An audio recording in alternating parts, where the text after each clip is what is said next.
अब खबरें विस्तार से। वैश्विक त्रासदी कोरोना के 2 साल के बाद सोमवार से जमशेदपुर के सभी स्कूल खुल गए। इनमें से कई ऐसे बच्चे भी शामिल हैं जिन्होंने पहली बार स्कूल में कदम रखा, जहां बच्चे, अभिभावक और स्कूल प्रबंधन काफी खुश नजर आए। शहर के कई स्कूलों में प्रबंधन की ओर से बच्चों के स्वागत के लिए तोरण द्वार से लेकर म्यूजिकल बैंड और एक से बढ़कर एक खूबसूरत गैलरी तैयार किए गए थे और बच्चों का वेलकम किया गया। बच्चों को स्कूल में लेकर पहुंचे अभिभावकों के चेहरे पर खुशी दिखाई दी। अभिभावकों ने कहा कि 2 साल बाद फिर से सड़कों पर रौनक दिखी। वहीं जद्दोजहद, वहीं जाम, बच्चे स्कूल पहुंचाने का जज्बा। अभिभावकों ने ऊपर वाले से दुआ की कि दोबारा फिर से ऐसी त्रासदी का दौर ना देखना पड़े। वहीं स्कूल प्रबंधन ने भी अपनी ओर से पूरी तैयारी के साथ फिर से शिक्षण कार्य शुरू करने का भरोसा दिलाया। शिक्षकों ने बताया कि अभिभावक अपने बच्चों को मास्क और सैनिटाइजर देकर अवश्य स्कूल भेजे। हमने 2 फीट की दूरी पर बच्चों को बैठाने का प्रबंध किया है। वहीं विद्यालय प्रबंधन ने वैश्विक महामारी के दौर में भी अभिभावकों द्वारा सहयोग किए जाने के प्रति आभार जताया। अच्छा लग रहा है कि 2 साल के बाद ये बच्चे स्कूल आए हैं और सरकार का बहुत धन्यवाद करना चाहता हूँ। और साथ में सुबह से जो रौनक जो 2 साल से गायब हो गई थी, वो 2 साल से आज रौनक नज़र आ रहा था। बहुत अच्छा लगा सुबह आज आके।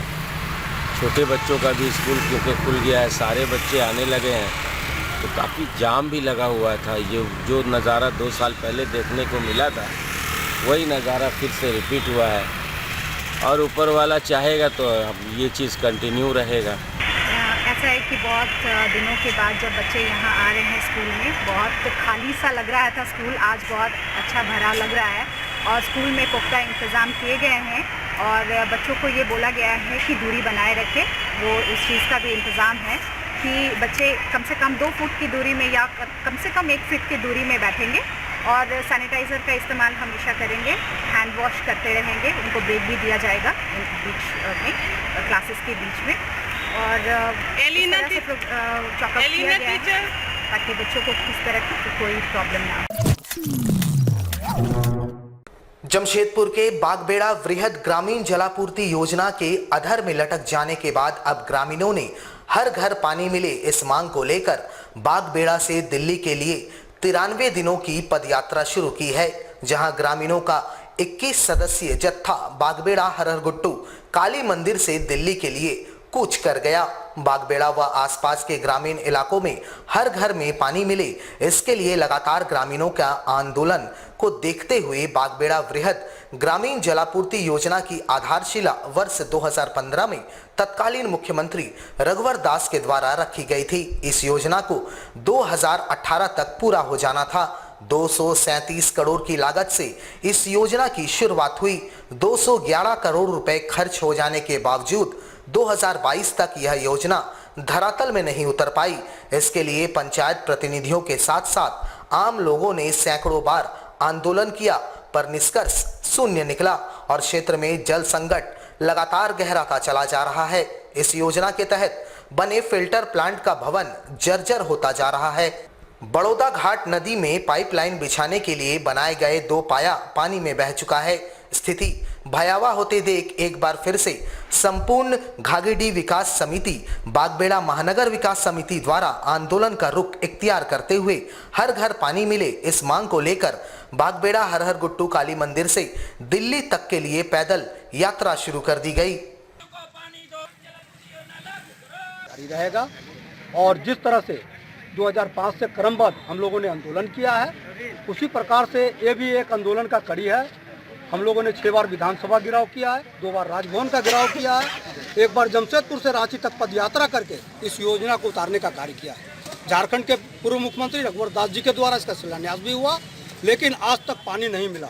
2018 में ही ये पानी को उपलब्ध कराना था। अब बाध्य होकर के हम लोग जो है अंत में निर्णय लिया है कि माननीय प्रधानमंत्री से गुहार लगाने के लिए आज 21 मार्च को हम लोग मां काली के दरबार से पदयात्रा शुभारंभ करने जा रहे हैं और ये दिल्ली में जा करके यही समाप्त होगा। काफ़ी पुराना है, गोविंदपुर जलापूर्ति योजना और बागबाड़ा जलापूर्ति योजना, क्योंकि बागबाड़ा जलापूर्ति योजना ये काफ़ी लंबी समय से मांग है। बागबाड़ा के लोगों को जल मिला जाए, पानी मिला जाए, और इसका कार्य भी शिलान्यास भी हो चुका था, कार्य आरंभ भी हो चुका था। कहीं ना कहीं बंदरबाट जो सरकारी योजना है उसका बंदरबाट करके काम को अधूरा छोड़ दिया। और गोविंदपुर जलापूर्ति जो अभी शुरू हो चुका है वो धरातल पे उतर चुका है, लेकिन कहे बागबाड़ा से ये इस तरह का भेदभाव क्यों? इसके पीछे कौन है? उसका इसके पीछे जो साजिश रच रहा है उसके खिलाफ में हम लोग यहाँ के बागबाड़ा विकास समिति के द्वारा सुबह जी के नेतृत्व में जमशेदपुर से दिल्ली की रवाना पद यात्रा हम लोग कर रहे हैं अपनी बातों मांगों को रखने के लिए। और अगर हमारी बातों को नहीं रखा जाएगा तो आगे बढ़ चढ़ कर हम लोग आंदोलन करेंगे। हालिया release the Kashmir files movie जहां देश भर के सिनेमा घरों में धूम मचा रहा है। बता दें कि फिल्म इन दिनों बॉक्स ऑफिस पर धमाल मचा रहा है और सारे शो हाउसफुल चल रहे हैं। वहीं जमशेदपुर के दो प्रसिद्ध सिनेमा घर पीजेपी और आइलेक्स ने टिकटों की दरों में 70% का इजाफा कर दिया है। इसको लेकर सोमवार को हिंदू उत्सव समिति के सदस्यों ने जिले के उपायुक्त से मुलाकात कर एक मांग पत्र सौंपा। इसके माध्यम से समिति के सदस्यों ने बताया कि एक तरफ देश के प्रधानमंत्री राष्ट्रवादी लोगों से द कश्मीर फाइल्स मूवी को देखने की अपील करते हैं, दूसरी तरफ सिनेमा घर प्रबंधन दर्शकों से मनमाने ढंग से पैसे वसूल रहे हैं। बता दें कि पीजेपी मॉल में पहले नॉर्मल टिकट 200 रुपए में मिलती थी, जिसे बढ़ाकर 300 रुपए। एग्जीक्यूटिव टिकट की दर 220 रुपए थी, जिसे बढ़ाकर 320 रुपए। प्रीमियम टिकट की दर 260 रुपए से बढ़ाकर 340 रुपए और वीआईपी टिकट का दर 500 से बढ़ाकर सीधे 600 रुपए कर दिया गया है। जबकि आइलेक्स में 150 की टिकट के एवज में 250 रुपए वसूले जा रहे हैं। समिति के सदस्यों ने बताया कि इसकी शिकायत करने पर हॉल प्रबंधन जहां शिकायत करने की इच्छा हो करने की बात कर रहे हैं। ऐसे में जो लोग भीड़ कम होने की उम्मीद के लिए सिनेमा देखने की आस में बैठे हैं, उन्हें घोर निराशा हो रही है। समिति ने जिले के उपायुक्त से अविलंब मामले पर संज्ञान लेते हुए पुराने दर पर टिकट उपलब्ध करवाए जाने की मांग की है। उपायुक्त कार्यालय के समीप आए हैं और उपायुक्त महोदय से भेंट करके जो द कश्मीर फाइल जो मूवी है जो शहर के दो सिनेमा घरों में चल रहा है, 11 मार्च को जो रिलीज हुआ, उसका टिकट दर एकाएक दोनों सिनेमा घर द्वारा 50 से 70% की बढ़ोतरी कर दी गई। ये किस आधार पर बढ़ोतरी की गई, इसकी जानकारी देने के लिए हम यहाँ पे आए हुए हैं। और तो जानकारी देने के लिए उपायुक्त महोदय को हम लोग आज एक ज्ञापन सौंपेंगे और ज्ञापन के माध्यम से यह आग्रह करेंगे कि यह टिकट दर को आपके आदेश द्वारा जल्द से जल्द वापस लिया जाए। देश में मजदूरों पर बढ़ते शोषण के खिलाफ मजदूरों की देशव्यापी आम हड़ताल जो आगामी 28 एवं 29 मार्च को आहूत है, इसके पूर्व एटक के द्वारा एक सभा का आयोजन किया गया, जहां हड़ताल की तैयारियों को लेकर चर्चा की गई। देश में लागू किए गए 4 श्रम कोड, किसानों के 6 सूत्री मांगे, पुरानी पेंशन योजना को लागू किए जाने, सरकारी उपकरणों के निजीकरण पर रोक लगाने जैसे मांगों को लेकर देश के तमाम ट्रेड यूनियन एवं किसान संगठनों ने मिलकर 28 एवं 29 मार्च 2022 को 2 दिवसीय हड़ताल की घोषणा कर चुकी है। इसको लेकर देश भर के साथ साथ जमशेदपुर में भी तैयारियां जोरों पर है। इसके तहत साक्षी के आम बगान मैदान में एक सभा के माध्यम से बैठक का आयोजन किया गया, जिसमें हड़ताल से जुड़े कई मुद्दों पर चर्चा की गई। जहां इंटक के प्रदेश अध्यक्ष राकेश्वर पांडे, एटक के जिला सचिव अंबुज ठाकुर, बीएसएसआर यूनियन के सदस्य समेत तमाम ट्रेड यूनियन के सदस्य मौजूद रहे, जहां सभी ने मिलकर हड़ताल को सफल बनाने और केंद्र सरकार द्वारा लाए गए मजदूर विरोधी कानून को वापस लेने के लिए आंदोलन की रणनीति बनाई। पूरे देश में खास करके 4 लेबर कोड जो लागू होगा, उस लेबर कोड में संशोधन किया गया है, जिसमें ग्रेजुएटी एक्ट में संशोधन है, आपका पेमेंट एक्ट में संशोधन है, फैक्ट्री एक्ट में संशोधन है, बोनस एक्ट में संशोधन है। ये तमाम चीज़ों में संशोधन करने के बाद मजदूरों के बीच में, मजदूरों के पक्ष में कुछ रह नहीं जाएगा।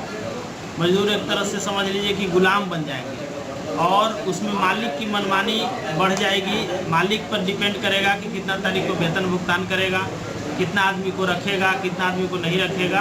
एक तरह से दिहाड़ी मजदूर बनाने का तैयारी पूरे देश में चल रहा है। इसके साथ साथ बैंक की स्थिति अच्छी नहीं है, LIC की स्थिति अच्छी नहीं है, PF का ब्याज दर देख लीजिए कि सरकार घटा दिया। तो सब तरफ से मजदूरों पर मार है। इस महंगाई में जो वेतन मजदूर को मिल रहा है उससे घर चलाना मुश्किल है। और इन्हीं चंद सवालों पर, इन्हीं तमाम बिंदुओं को लेकर के आज सेमिनार का आयोजन किया गया था आम बगान मैदान में, जिसमें इंटच के लोग, सीटू के लोग, AITUC के लोग, सारे संयुक्त ट्रेड यूनियन के लोग थे उपस्थित होकर के 28-29 की हड़ताल को कॉल दिया है। हम लोग हड़ताल में 28-29 को उतरेंगे।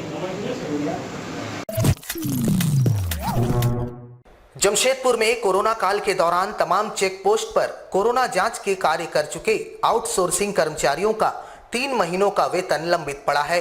इन्होंने जिले के उपायुक्त से अपने बकाये वेतन को निर्गत किए जाने की मांग की।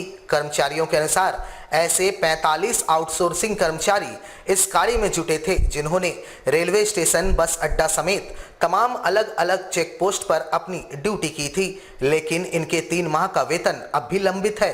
लगातार पत्राचार के बाद भी इनका वेतन नहीं मिल रहा है, जिस कारण इन्होंने जिले के उपायुक्त से अपने बकाये वेतन को जल्द निर्गत किए जाने की मांग की है। क्या है रेलवे स्टेशन में जॉब करते थे और भी हम लोग के यहाँ जमशेदपुर में जगह जगह मतलब चेक पोस्ट में हम लोग को ड्यूटी दिया गया था। कोविड-19 में हम लोग को ड्यूटी दिया गया था और पिछले 3 माह से हम लोग का मासिक वेतन नहीं दिया गया है। और हम लोग के छोटे छोटे बच्चे हैं जिनका अभी स्कूल में एडमिशन कराना है और अभी तक पैसा नहीं मिला है, तो वो भी हम लोग का दिक्कत हो गया। काफ़ी दिक्कत हो रही है। किनके पास आप लोग आए हैं? हम लोग यहाँ DC ऑफिस में आए हैं। DC मैम से बात करेंगे कि हम लोग का 3 माह का मासिक वेतन भुगतान की जाए। जमशेदपुर के बागबेड़ा बाबा कुटी बस्ती में उस समय स्थानीय लोगों में हड़कंप सा मच गया जब रेलवे द्वारा 10 से 20 घरों को नोटिस थमाकर 15 दिनों के अंदर घर खाली करने की चेतावनी दी गई, जहां अब स्थानीय लोग गोलबंद होते नजर आ रहे हैं। जमशेदपुर के बागबेड़ा बाबा कुटी में एक घनी आबादी निवास करती है। जिस स्थान पर एक घनी आबादी निवास करती है वह जमीन रेलवे का है।